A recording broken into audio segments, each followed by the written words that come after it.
take it as proof that Berkeley's metaphysics did not work because Ernest Everhard paused calmly for a moment, because Berkeley made an invariable practice of going through the doors instead of walls, because he trusted his life to solid bread and butter and roast beef, because he shaved himself with a razor that worked when it removed the hair from his face.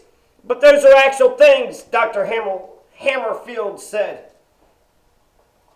Cried, metaphysics is of the mind, and they work in the mind, Ernest queried softly. The other nodded. And even a multitude of angels can dance on the point of a needle. In the mind, Ernest went on reflectively. And the blubber-eating, fur-clad God can exist and work in the mind, and there are no proofs to the contrary in the mind. I suppose, Doctor, you live in the mind? Well, my mind, to me, is a kingdom is, was the answer. That's another way of saying that you live up in the air.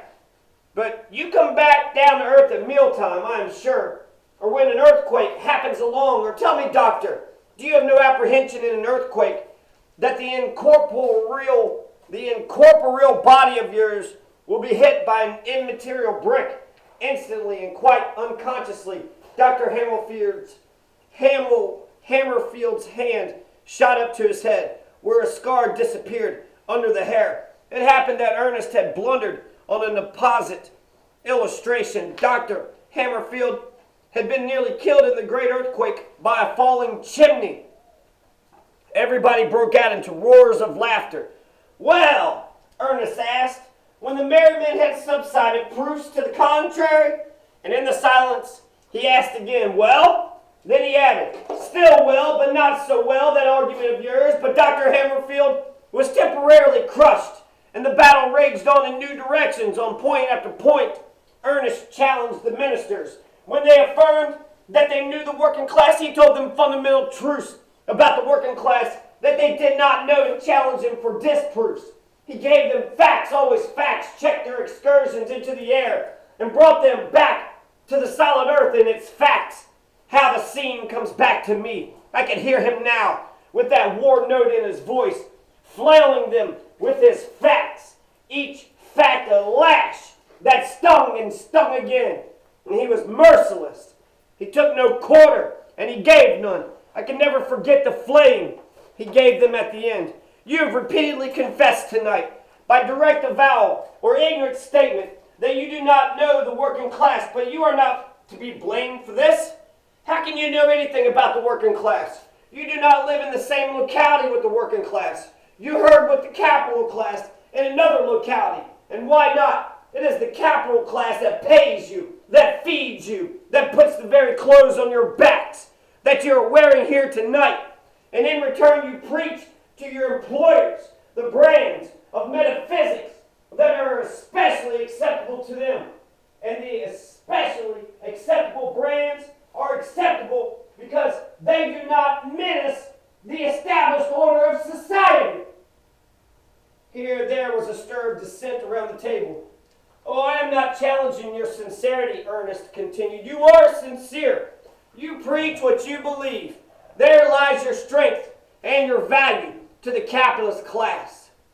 But should you change your belief to something that menaces the established order, your preaching would be unacceptable to your employers, and you would be discharged.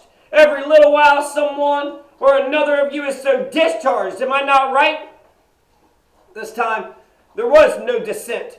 They sat dumbly acquiescent, with the exception of Dr. Hammerfield, who said, it is when their thinking is wrong that they are asked to resign, which is another way of saying when their thinking is unacceptable. Ernest answered and then went on. So I say to you, go ahead and preach and earn your pay. But for goodness sake, leave the working class alone. You belong in the enemy's camp. You have nothing in common with the working class. Your hands are soft with the works.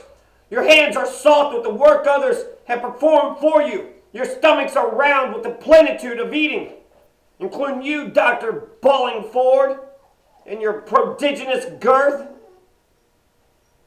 And your minds are filled with doctrines that are buttresses of the established order. You are as much as mercenaries, sincere mercenaries, I grant, as were the men of the Swiss Guard. Be true to your sultan, your higher guard with your preach in the interest of your employers, but do not come down to the working class and serve as false leaders. You cannot honestly be in the two camps at once. The working class has done without you. Believe me, the working class will continue to do without you. And furthermore, the working class can do better without you than with you. The hired palace guards of Louis XVI, the King of France, that was beheaded by his own people, the Swiss Guard reference. During this period, there were many ministers cast out of the church for preaching unacceptable doctrine, especially where they cast out when their preaching became tainted with socialism. Chapter 2, Challenges.